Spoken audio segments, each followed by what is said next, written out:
Yan. Magandang umaga po sa bawat isa sa atin ngayon. Isang mapagpala at masayang linggo sa bawat family. At sa bawat isa sa atin. Ngayon po ay nasa online worship service po tayo. Bunga pa rin ng enhanced community quarantine. Lahat tayo ay inutusang manatili sa loob ng ating mga tahanan. Pero hindi lang para tayo ay patuloy na sumamba at maglingkod sa ating Panginoon. Sige po, bago tayo mag-aaral, tayo po muna ay manalangin. Aming Ama na makapangyarihan sa lahat, sa oras pong ito ay dumudulog kami sa iyo na may kababaang loob. Tulungan mo po kami, Panginoon, sa aming gagawing pagninilay-nilay sa iyong mga salita. Panginoon, ihayag mo ang iyong sarili sa bawat isa. Tulungan mo kami na lubos na maunawaan ang iyong mensahe ngayong umaga. Gamitin mo lamang ako, Panginoon. Gawin mong daluyan ang pagpapala ang iyong anak. Ikaw ang mahayag, ikaw ang mapapulihan. Maraming salamat po sa gagawin mo. Ito po'y aming dalangin sa pangalan ng aming Panginoong Jesus. Amen. Sige po, ituloy po natin ang ating pag-aaral.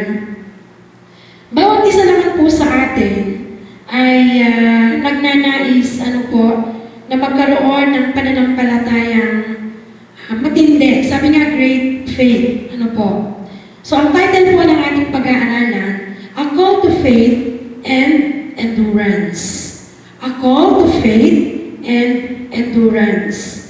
Sabi nga po dito, pananampalatayang may pagtitiis, enduring faith, na talagang nais ng bawat isa. Ito po ay makikita sa Hebrews 10:32 hanggang 39. Pero bago po natin pag nilay-nilayan yung mga verses na yan, gusto ko pong ikwento muna sa inyo ang isang talinghaga mula sa Mateo. Matthew 13, Sa Matthew 13, may isang manghahasik na lumabas upang maghasik ng binhi. Sa kanyang paglalakad ay may nahulog na binhi sa tabi ng daan. Ang binhi yun ay tinuka ng ibon. Meron namang nahulog sa mabatong daan. Yun namang nahulog doon ay sumigol, subalit natuyo dahil sa matinding init. Meron ding nahulog sa dawagan. Ibig sabihin, yung matitinik na halaman ang nandun. So, nung tumubo yung binhi, ay agad ding namatay dahil sinikil ng mga damo. At meron din naman nahulog sa mabuting lupa. At ito ay namunga. Ayan. Alam naman po natin na yung mga binhi na inihasik ay salita ng Diyos. At yung mga apat na uri ng kinalaglagan ng binhi ay mga tao na nakinig ng salita. At dito po makikita natin na yung mabuting lupa, tanging siya lamang ang namunga. At siya po ang tinatawag nating totoong mananampalataya. Totoong Kristiyano, genuine Christian. So bakit po natin pinag-aralan ito? Kasi po, ang mga totoong Kristiyano, tayo na mga genuine Christian, ay sinusubok. Tayo ay may dinadaanan ding mga pagsubok. Tulad na lang ngayon, matindi ang dinadaanan ng buong mundo. Hindi lamang ng Pilipinas, kundi ng buong mundo. Mga Kristiyano, mga hindi mananampalataya, lahat ay dumaranas. Pero sabi nga, tayo na mga tunay na mananampalataya ay naghahangad, na makapanatili at makapagtiis sa ating pananampalataya. Kaya ito po ang ating pag-aaralan. Paano tayo magkakaroon ng pananampalatayang makakapagtiis hanggang wakas? Meron po akong 3 puntos dito. 3 points to have enduring faith. Gusto ko pong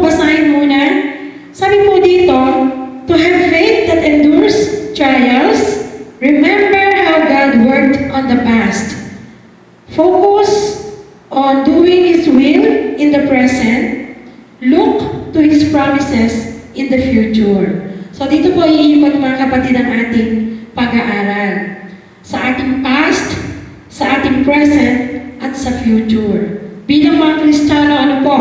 So number 1, gusto ko pong basahin yung verse.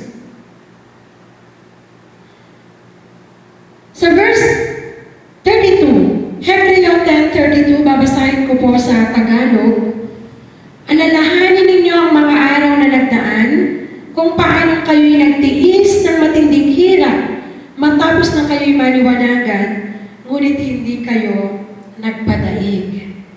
So dito po, pinaaalaala ng sumulat ng Hebreo sa mga mananampalataya na sa panahon ng napakatinding pagsubok, sa panahon ng mga persecution, sa panahon na parang ang hirap-hirap ng buhay natin, ng buhay ng mga mananampalataya noon. Ang sabi, alalahanin ninyo ang mga araw na nagdaan, kung paano kayo'y nagtiis ng matinding hirap. Take note po, matapos na kayo'y maliwanagan. Matapos na tayo ay maliwanagan. Ibig sabihin po, bawat isa naman sa atin ay tinawag ng Panginoon. Ano po? Nung tayo'y tawagin ng Diyos, alalahanin natin, ano ba ang buhay ko noon? Gaano ba kawasak sana ang buhay ko kung hindi ako tinawag ng Panginoon? Lahat tayo ay spiritually blind. Walang liwanag, ang ating mga mata parang nasa dilim, naglalakad sa dilim. Alam naman po natin, kapag naglalakad sa dilim, maaring madapa, maaring masaktan, ano po. Pero salamat sa Diyos, dahil niliwanagan niya ang ating mga paningin. Binigyan niya tayo ng kaunawaan para lubos na maunawaan ang pag-ibig ng Diyos. Dati hindi natin alam na kailangan natin ng tagapagligtas. Hindi natin alam na sobra ang kasalanan pala natin ay magdadala sa atin sa kapahamakan. Pero salamat sa Diyos na bagaman siya'y napakabanal, na bagaman ang Diyos natin ay walang kasalanan, siya'y nag-alay ng buhay para sa atin. So sabi dito, matapos na tayo'y maliwanagan at hindi tayo nagpadaig. Ano po? Sabi para na magkaroon tayo ng enduring faith, para tayo po ay magkaroon ng pananampalataya na may pagtitiis sa kabila ng mga pinagdaraanan, lagi nating alalahanin ang ginawang pagliligtas sa atin ng Diyos. Pangalawa po, ang sabi ng verse, kung minsan kayo iniinsulto at pinapahirapan sa harap ng madla, ano po? Kung minsan naman kayong umaalalay sa mga kasamahan ninyo na pinapahirapan ng gayon. So nakita mo ng sumulat ng Hebreo kung paano mula nang kumilala sa Panginoon ang mga kapatiran ay dumanas sila ng matitinding pagsubok. Dumanas sila ng, sabi nga ay great conflict, matinding laban ang kanilang dinaanan. Sila ay ikinukulong, no? Nire-reject ng mga tao. Sa panahon yun, kapag sinabi mo na kumikilala ka kay Jesus, talagang i-reject ka ng mga tao. Ikukulong ka, pahihirapan. At talagang halos kulang na lang ay patayin. At talagang merong mga pinapatay. Kaya pag sabi dito, iniinsulto, pinapahirapan sa harap ng madla. Minsan naman daw yung mga kapatiran ang siyang umaalalay. Ano po, katulad natin ngayon, kung paano ang bawat isa'y inaalalayan natin. Kung sino ang mayroon, kung sino ang may kakayanang tumulong, ano po, tulong mula sa ating gobyerno, tulong sa mga churches, sa mga iba-ibang grupo, sa mga NGOs. Ang lahat ng ito ay naranasan ng mga kapatiran natin noon, hindi lamang ngayon. And ang verse 34 po ang nagsabi, dinamayan ninyo ang mga nakabilanggo at hindi kayo nalungkot. Ano po ang nag-endure? Yung faith. Nakapagtitiis. Hindi yung pagtitiis na para bang wala ng pag-asa. Ang sabi po dito,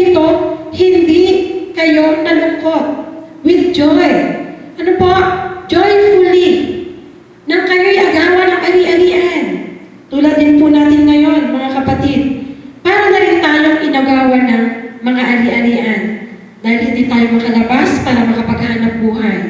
Meron mga ilan-ilan na tuloy-tuloy po ang trabaho, pero marami talaga ang nahirapan dahil walang sweldo, walang kita, dahil walang trabaho. Dahil tayo po ay parang na rin nakabilanggo.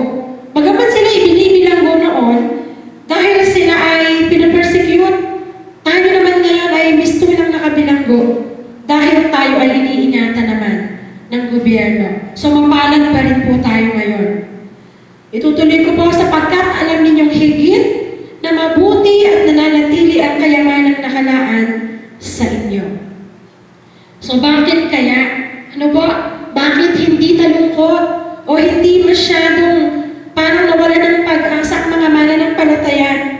Sabi kasi dahil nananatili ang kayamanang nakalaan sa inyo, sa atin.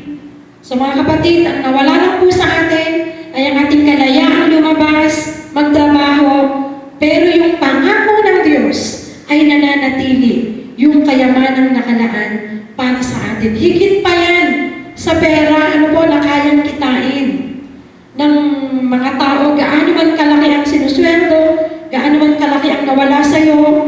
Pero kung lagi natin titingnan, aalalahanin natin, mga kapatid, ang ginawa ng Diyos, mananatili sa ating mga puso't isipan na may kayamanang nakalaan para sa atin. Dahil alam natin na si Jesus, sabi niya, aalis ako, ipaghahanda ko kayo ng lugar kung saan doon kayo. At yung kayamanang meron ng ating Panginoon, kayamanang meron din tayo. Ano po? Sabi dito, nawala ang kanilang mga ari-arian, kinuha sa panahon yun, ano po, na pinag-aaralan natin, kinuha ng mga corrupt na officials, lahat ng mayroon sila, mga hayop, alaga, nawalang lahat yun dahil sa persecution para sa Panginoon.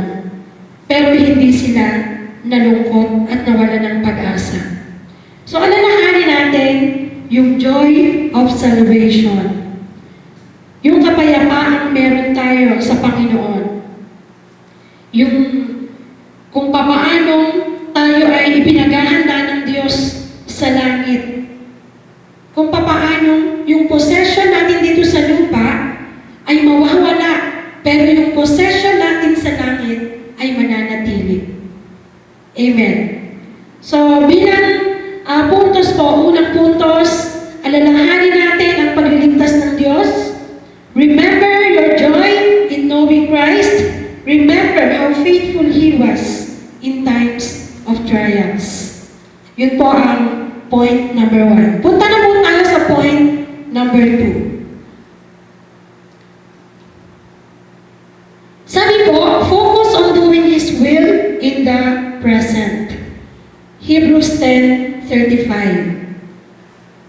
Kaya't huwag kayong mawawalan ng pananampalataya sa Diyos, sapagkat dakila ang naghihintay na gantimpala para sa inyo. Muli na naman po inulit, ano po? And dito po, binibigyang pansin o diin ng sumulat ng Hebreo ang ating pananampalataya. Tatanungin po natin, ano ba ang pananampalataya?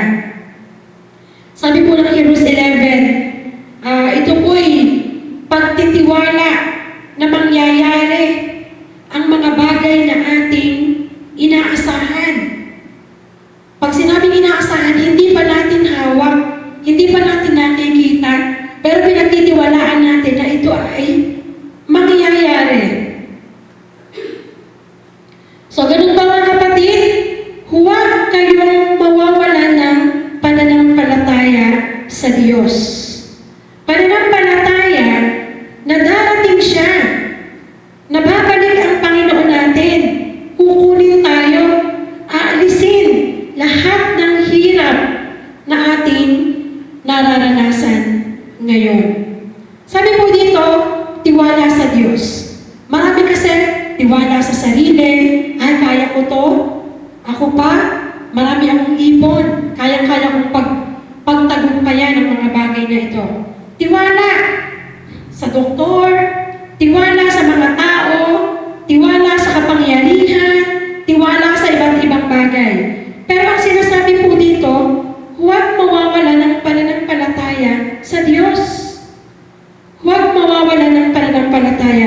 sa Diyos. Yun po mga tiwalang nabanggit kanina, yun po ay makamundong pagtitiwala. Pero ang sabi, para magkamit ng gantimpalang nakalaan para sa atin, kanino natin ibibigay ang ating tiwala? Sa Diyos. Sa Diyos. Sabi po ng Hebrews 10:36, kinakailangan kayo'y magtiis upang masunod ninyo ang kalooban ng Diyos at matanggap ninyo ang Kanyang ipinangako. Ayan, ano po? To have enduring faith. Ang sabi po dito, masunod ninyo ang kalooban ng Diyos. Sabi nga po ng point natin, focus on doing His will in the present. Tayo daw po ay ituon natin ang ating isip, ang ating buhay, ang ating sarili sa paggawa ng kalooban ng Diyos. Bagaman alam natin medyo mahirap po ngayon, talagang bago natin maabot yung mga taong ating inaalagaan, alam naman po natin na yun ang kalooban ng Diyos sa atin. Talagang kinakailangan natin gumamit ng teknolohiya. Pero sabi dito, obedience to His will. Hindi madaling sumunod sa ngayon. Pero kailangan nating sundin ang kalooban ng Diyos. Let us focus kung paano yung kalooban ng Diyos ay ating masusunod. Parang si Jesus po, kung paano sinunod niya ang kalooban ng kanyang amang nasa langit. Gusto ko pong basahin sa inyo yung sinasabi ng John 6:38. Sabi po dito, si Jesus, ako'y bumaba mula sa langit, hindi upang gawin ang sarili kong kalooban, kundi ang kalooban niya na nagsugo sa akin. Kung ang Panginoong Hesus po natin ay tinapos ang ipinagagawa sa Kanya ng Panginoon hanggang sa krus, alam naman po natin kung gaano kahirap ang pinagdaanan ng ating Panginoon. So tayo po, tinuturuan tayo ng pag-aaral ngayon na magsikap na makasunod pa rin sa kalooban ng ating Diyos. At ang susunod pong verse, ang sabi po ng 2 Corinthians 3:5, kung sa aming sarili lamang ay wala kaming kakayahang gawin ito, subalit ang aming kakayahan ay kaloob ng Diyos. Malinaw po? Ano po ang sabi ni Pablo? Kung sa sarili lamang natin, wala tayong kayang gawin. Pero bakit nagagawa natin? Dahil sa kapangyarihan ng Diyos. Ito'y kaloob ng Diyos. At ang sabi po ng Hebrews 4:16, kaya huwag tayong mag-atubiling lumapit sa trono ng mahabaging Diyos upang makamtan natin ang habag at pagpapala na tutulong sa atin sa panahon ng ating pangangailangan. Huwag na po tayong magdadalawang isip. Ano po, kung may pagkakataon na ang hirap sumunod, ang hirap gawin ng mga bagay, huwag tayong mag-atubiling lumapit sa trono ng mahabaging Diyos. Mahabagin ang ating Diyos. At sa ganon, makamtan natin ang kanyang habag, ang pagpapala, at siyang tutulong sa atin ngayon na tayo ay nangangailangan. And yun po, bagaman ang kaaway ay may mga ginagawa, may mga tukso, may mga plano pa rin siya, marami pa rin struggle, pero si Jesus ay nagtagumpay na. At yung tagumpay ng Panginoong Jesus ay tagumpay din natin mula nang tanggapin natin ang Diyos sa ating buhay. Pangatlong puntos po, look to His promises in the future. Dito po talagang napakasarap pag-aralan. Pangako ng Diyos. Ano po? Tingnan daw po natin ang mga pangako ng Diyos sa darating, sa hinaharap. Kung paano kanina tinuruan tayo na gawin, mag-focus, tumakbo sa pinatatakbo sa atin ng Panginoon ngayon, upang tayo makapag-endure ng pananampalataya, makapanagumpay, tingnan natin ang ang mga pangako ng Diyos. Sabi ng Hebrews 10:37, sapagkat kaunting panahon na lamang, hindi na magtatagal at ang darating ay darating na. Ano po? Dito po tinutukoy ang Diyos na nangako sa atin ay talagang babalik at hindi madidelay. Ano po? Sa panahon niya, yung perspective, yung time ng Lord, perspective time ng Lord ay mangyayari. Hindi na magtatagal at ang darating ay darating na. Kaunting panahon na lamang. Ano pong ibig sabihin ng kaunting panahon na lamang? Ibig sabihin po niyan, ang sabi po ng verse, ang bahagya sa 2 Corinthians 4:17, ang bahagya at panandaliang kapighatiang dinaranas namin ngayon ay magbubunga ng kagalakang walang hanggan at walang katulad. Ibig pong sabihin, kung ikukumpara natin yung pinapangako ng Diyos sa nararanasan nating mga pagsubok ngayon, kapighatian, ano po? Ito ay magbubunga ng walang hanggan at walang katulad na kagalakan. So, ibig sabihin po, sa kaunting panahon na lamang, ikinukumpara po yan ni Pablo sa maliit, no? Kung ikukumpara yung kabigatan ng nararanasan ngayon, napakaliit lang nun. Kung ikukumpare sa pangako ng Diyos sa langit. Nangangahulugan po na kaya nating mapagtagumpayan. Dahil nagtagumpay ng ating Diyos, hindi na tayo matatakot dahil ang Diyos natin ay nagtagumpay na. So mga kapatid, ang darating ay darating na. Yan ang sabi ng verse 37. And ituloy po natin, Hebrews 10:38. Ang matuwid kong lingkod ay mabubuhay sa pamamagitan ng pananampalataya. Inulit na naman po yung faith, living by faith. Mabuhay daw po tayo sa pananampalataya. Hindi sa pamamagitan ng ating mga nararamdaman. By faith, not by feelings. And sabi po dito, yung faith daw po ay hindi one-time action or short time. Hindi panandalian lamang ang pananampalataya. Kasi po, ang matuwid kong lingkod ay mabubuhay sa pamamagitan ng pananampalataya. Ngunit kung siya'y tatalikod, hindi ko siya kalulugan. Tumutukoy po ito sa pananampalataya natin na bagaman hindi natin nakikita, wala pang nakakita sa atin ng langit, ano po? Yung langit na pangako, pero tayo'y nananampalataya. Hindi natin nakita si Jesus nung siya'y namatay at ipinako. Hindi natin nakita nung siya'y nabuhay na maguli, pero tayo nananampalataya na siya'y muling nabuhay at muling babalik. So yun po ang pananampalataya. So kung ano man po yung mga dalangin natin sa Panginoon na hindi pa natin hawak ngayon, pananampalatayanan natin, katulad ng pananampalataya natin, na babalik ang Diyos at ibibigay niya ang pangakong langit para sa atin. So bakit hindi tayo makakapagpatuloy? Ano po?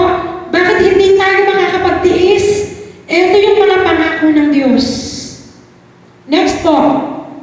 Sabi po ng unang Pedro 1:4-5. Ito po, kung tayo daw po'y mananampalataya, na magmamana tayo ng kayamanang di masisira, walang kapintasan, at di kukupas, na inihanda ng Diyos sa langit para sa inyo.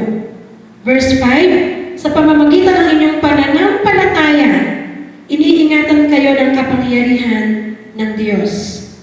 Habang inihintay ninyo ang kaligtasang nakahandang ihayag sa katapusan ng panahon. So napakaganda pong malaman. Sabi po dito, iniingatan kayo ng kapangyarihan ng Diyos. We are protected by God's power. Yung faith natin, protected by God's power. So wala tayong katatakutan. No po, hindi tayo uurong. Hindi tayo titigil. Dahil tayo ngayon. Kahit online, ano po? Kahit tayo ay mag-record ng mga messages, ng mga preaching, para tayong lahat ay mapalakas, para tayo makapagpatuloy. Dahil yung proof, iniingatan tayo ng kapangyarihan ng Diyos. Para yung kaligtasang nakahandang ihayag sa katapusan ng mundo, ng panahon, ay mahayag sa atin, matanggap natin. Amen. So, sabi po ng Hebrews 10:39, look to His promises in the future, ano po? Ngunit hindi tayo kabilang sa mga tumatalikod at napapahama. Ang ganda, ano po? Hindi daw tayo kabilang sa mga tumatalikod at napapahama, kundi sa mga may pananampalataya at inililigtas. I-claim na po natin yan, mga kapatid. Hindi tayo tatalikod. Hindi tayo kabilang sa napapahama. Saan tayo kabilang? Sa mga may pananampalataya at naliligtas. Amen. Hindi tayo susuko. Next verse po. Ang sabi ng Romans 8:18, para sa akin, ang mga pagtitiis natin sa kasalukuyan ay hindi maihahambing sa kaluwalhatiang ipahahayag sa atin balang araw. Ang ganda po ng pangako ng Diyos. And bilang huling verse po, ang sabi ng 30,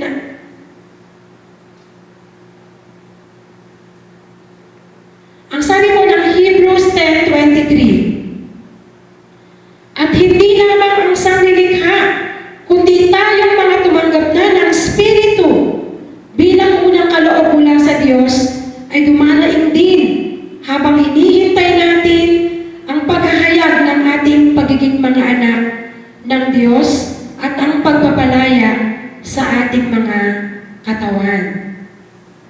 Amen, mga kapatid.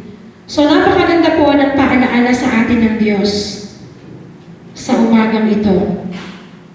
Sabi, upang magkaroon daw po tayo ng pananampalatayang nagtatagumpay sa mga pagsubok, alalahanin natin.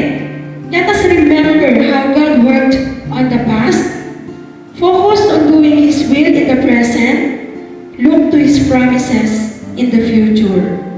Napakarami pong pangako ng Diyos sa atin. Kung kaya pag nilay-nilayan po natin araw-araw, gabi-gabi ang mga bagay na ito. Ikaw ay mabuti bawat sandali, sa habang buhay ay mananatili, hindi mapapawi o may kukubli, maging sa dilim ng gabi. Sandigang matibay ang iyong pangako, lakas at pag-asa ng aking puso, hindi na mabilang pagkakataon, patunay ng katapatan mo sa dalamhati at sa kabiguan, sa pagluha ng pusong nasugatan, sa pagsubok na iyong inahintulutan. Salamat, Panginoon, sa katugunan sa aking dalangin, sa kalakasang sa'yo nanggagaling, sa pagtuturo at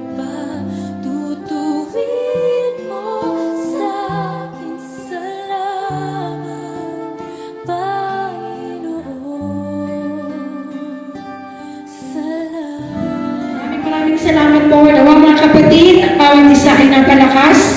Tayo po ngayon ay manalangin. Aming Ama, na makapangyarihan sa lahat, maraming salamat po sa iyong paalaala sa amin. Tulungan mo po kami, Panginoon, na lagi nang sa iyo tumingin. I-focus namin ang aming mga mata sa iyo, Panginoong Jesus, sa lahat ng iyong mga ginawa, sa krus, sa lahat ng iyong mga ginawa, sa lahat ng iyong mga paghihirap, sa pagsama mo sa amin sa panahon ng pagsubok. Tulungan mo po kami, Panginoon, na lagi ng pagnilay-nilayan ang mga salita mo, ang iyong mga pangako, na darating ka, babalik ka sa takdang panahon, at kami iyong kukunin, Panginoon.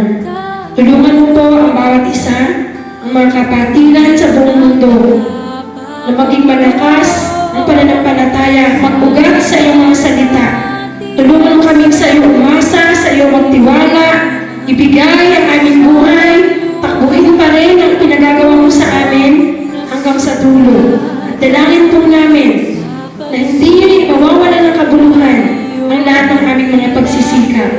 Tulungan po kami, Panginoon, sa panahon ito ng pandemya, ang paglaganap ng COVID-19, yung virus na nakamamatay. Kaya mo, Panginoon, na ito'y masolusyonan na sa pamamagitan ng iyong kapangyarihan. Hawakan mo, Panginoon, ang lahat ng mga tumutulong at gumagawa para, Panginoon, ang pagsubok na ito ay aming malagpasan. Maraming salamat, Panginoon.